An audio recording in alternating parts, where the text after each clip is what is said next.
Kamu pernah gak sih ngerasa low vibration dan gak ada rasa semangat gitu loh untuk ngejalanin aktivitas? Padahal mungkin deadline kamu tuh udah mepet. Tapi kenapa kamu feeling lost gitu loh? Kamu tuh bener-bener kosong, ngerasa stuck. Yang harusnya kita tuh produktif karena ada kerjaan. Itu tandanya kamu tuh lagi ada di low vibration state. Apa itu low vibration? Nanti aku jelasin di sini. If you feel relate, this video is for you.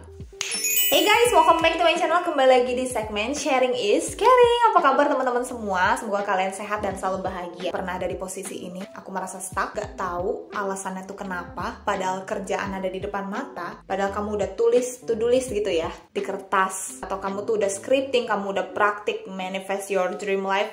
But you don't know how to control. Kamu tuh gak tahu gimana caranya menghilangkan ini semua. Oke, gak usah khawatir teman-teman. Sebelum aku ngejelasin poin-poin pentingnya, aku pengen kasih tahu dulu. Mungkin teman-teman di sini baru mendengar kata low vibration.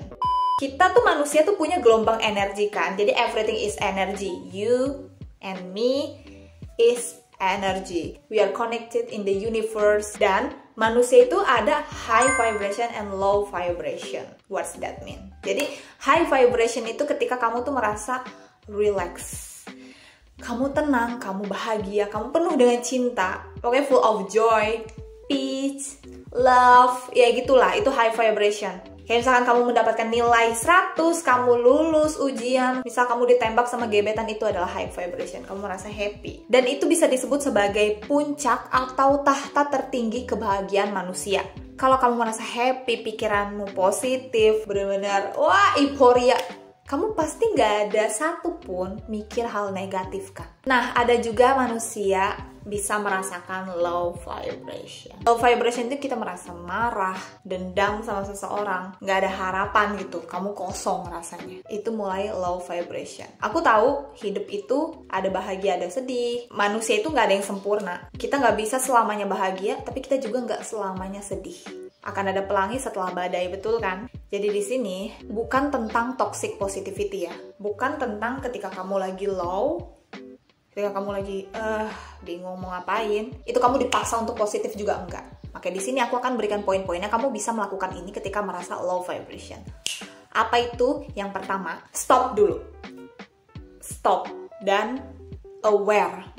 Jangan dilawan. Ini pentingnya guys. Makanya aku sering banget sharing ke kamu tentang meditasi, mindfulness. Kamu harus praktek ini ketika kamu lagi merasa kayak gitu. Coba deh kamu renungkan dulu. Kadang kondisi kamu akan makin parah kalau kamu maksain untuk produktif. Kita boleh merasakan sedih, kita boleh merasa nangis, marah, itu boleh. Tapi bedanya ketika kamu aware, kamu bisa langsung switch dari negatif energi ke positif energi. Jadi kamu tuh rasakan gitu loh. Oh ya udah, aku memang lagi sedih nih. Aku lagi kosong atau kamu lagi males. Kamu sadari. Take a deep breath in and out. Okay, I know it's not forever. Kamu mungkin bisa untuk praktek mindfulness, kamu bisa praktek untuk meditasi, karena selama aku lagi burn out ya bahasa ini, sebenarnya bisa burn out juga sih guys, karena saking banyaknya yang aku pikirin, nggak aku kerjain, ngerti nggak sih? Banyak banget to-do list yang waktu itu aku catat di dalam buku aku. Padahal aku tuh udah excited nulis kayak gitu. Oke, aku mau bikin ini, aku mau bikin itu. Boom! Saking banyaknya, aku burn out. Aku kayak nggak tahu gitu loh. Harus mulai dari mana? Karena aku banyak maunya. Saran aku, kamu tuh bisa cari ya di YouTube guide meditation for raise your vibration, remove negative energy, block negative energy, guide meditation to heal yourself, to self love. Banyak banget di YouTube. Aku saranin ada 2 YouTuber yang aku selalu dengerin nih setiap meditasi. Yang pertama, Master Sri. Yang kedua, Lavender. Kamu bisa subscribe channel itu tentang spirituality juga. And I really love them. Meditasi mindfulness, setelah aku lakukan itu, kamu akan lebih relax dan lebih calm. Nah, ketika kamu merasa calm, tenang ya, vibration kamu naik nih pelan-pelan. Ya.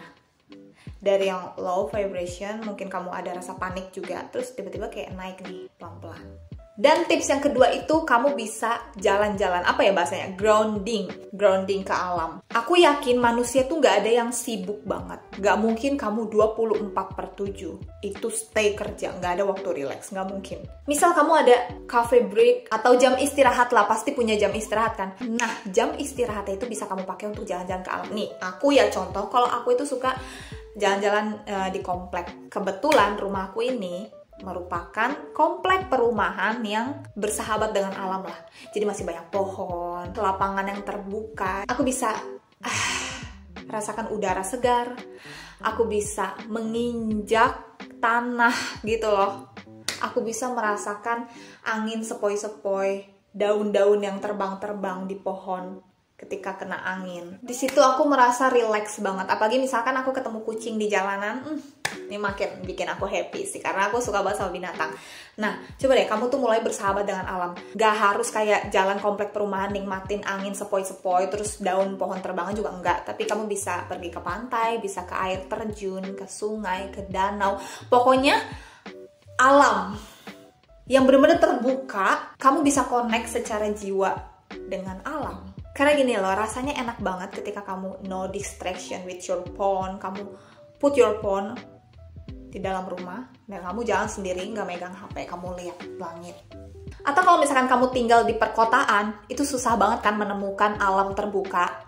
Bisa aja kamu jalan-jalan ke tempat apa ya, mungkin kamu bisa bermain golf, itu kan lapangannya terbuka, nah enak kan di situ. Ya pokoknya alam lah, pinter-pinter kamu aja sih. Dan yang cocok sama energi kamu ya, kalau misalkan kamu lebih suka main air, kamu bisa ke pantai, sungai, air terjun. Itu water energy super powerful guys. Terus selanjutnya itu kamu bisa journaling. Jadi gini, aku pernah ngebahas kalau kamu tuh nggak boleh menuangkan negatif energi atau curhatan kamu ke manapun, ke social media, ke dalam buku. Itu kamu jangan deh. Aku menemukan metode lain yang tepat.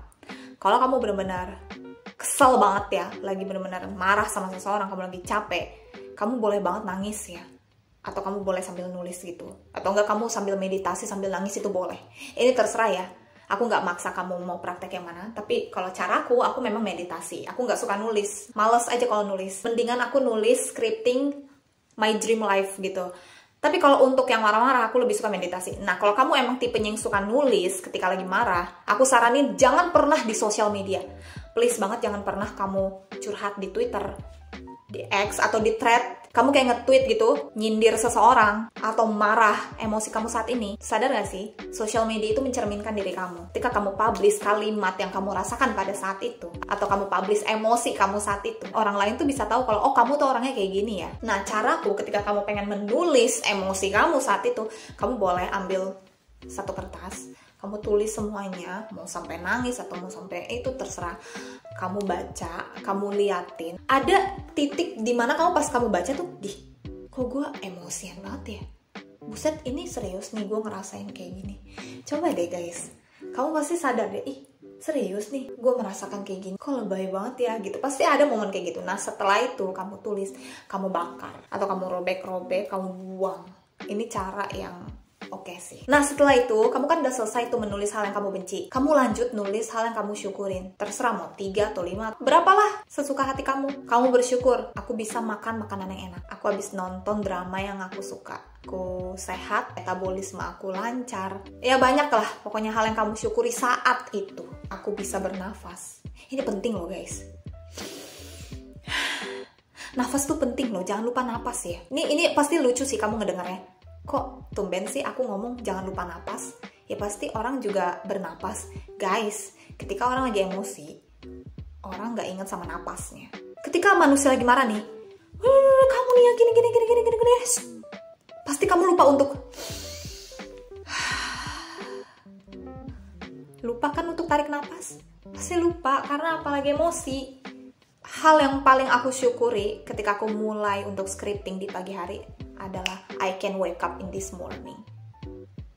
When you wake up in this morning, it's a blessing. Kamu bisa bangun di pagi hari itu bener-bener blessing banget. Bayangin kalau kamu udah gak bisa bangun lagi di pagi itu, kamu gak punya kesempatan untuk hidup lagi dong. Putar lagu yang bisa nge-healing kamu. ini bebas ya guys, karena setiap orang itu punya lagu kesukaannya masing-masing. Ada yang suka dangdut, ada yang suka K-pop, rap, hip hop, R&B vibes, itu terserah ya. Yang penting bikin kamu happy. Tapi inget banget deh, jangan lagu-lagu sedih. Jangan lagu-lagu kayak I miss you, jangan lagu tentang aku disakiti, broken heart. No, kata-kata itu sangat powerful loh, walaupun kamu cuma ngedenger lagu doang. Apalagi kamu ngedenger itu setiap hari, ya udah, itu bisa ke-attract jadi realita. Nggak mau kan? Makanya aku suka banget denger lagu K-pop yang happy. Baby Monster, Zodiac. Ini idola aku, makanya aku suka banget denger lagu mereka nih. Karena apa? Boost my confidence. Terus lagu Jennie Blackpink, jujur, lagu kesukaan aku saat ini ada Damn Right. Damn Right Jennie, aku tahu ini nggak ada vibe semangatnya, tapi ini lebih ke kepercayaan diri. Jadi ketika aku dengar lagu itu, aku jadi pede lagi. Kan, damn right, I did that. Sesuatu yang bikin aku kayak, wah, aku ini berharga. Aku ini layak bahagia, aku layak sukses, bla bla bla bla. Atau kalau misalkan kamu nggak mau ngedenger musik ya, kamu bisa kok ngedenger kayak suara hujan di YouTube kan banyak ya. Atau suara air mengalir tuh banyak banget di YouTube kan. Pokoknya yang nge-healing kamu tentang alam, musik yang tenang, itu bisa membantu menaikkan frekuensi kamu. Saranku, jangan dengerin lagu sedih, tapi dengarkan lagu-lagu yang kata-katanya tuh membuat kamu semangat. Yang terakhir, lakukan sesuatu yang bikin kamu bangga hari itu. Gak usah jauh-jauh ya, gak usah mikir kayak hari ini aku belum sukses nih, aku belum bisa beli rumah, aku belum punya uang miliaran. No, jangan fokus ke sana. Tapi hari ini dulu. Emang kamu tahu besok bakal terjadi apa? Misal, cuci piring, nyapu, ngepel, atau cuci baju. Hal yang bikin aku happy adalah cuci piring, jujur ya. Gak tau kenapa ketika cuci piring itu bikin aku, wah, relax banget. Lagi gosok-gosok nih ya piring ya, terus sambil dibilas, dikasih sabun. Aku merasa relax, aku merasa happy ketika cuci piring. Banyak orang yang katanya males cuci piring. Enggak guys, cuci piring itu bikin energi aku positif. Nggak tahu kenapa ya, mungkin orang beda-beda ya. Ada yang suka masak, ada yang suka nyapu, tapi aku cuci piring. Anggap aja ini sebagai self-worth, pelan-pelan guys. Nggak harus achievement yang besar, tapi kan hal-hal kecil yang kamu lakukan dulu. Betanin rambut. So guys, pesanku, ingat kamu nggak sendirian. Ketika merasa low vibration itu wajar, manusiawi. Tapi di sini aku mau ngasih tahu kalau kamu tuh punya kontrol. Kamu punya kendali dalam hidup kamu. You can control everything with yourself, but you cannot control everything in outside. Jadi kita nggak bisa kontrol apapun yang di luar, tapi kita bisa kontrol apa yang ada di dalam kita. By the way teman-teman, aku pengen tahu dong kalau misalkan kamu punya cara lain untuk bangkit dari low vibration, apa sih? Coba deh komen di bawah sini. Oke guys, segitu aja video dari aku. Thank you so much for watching. Follow all my social media and see you on my next video. Bye bye.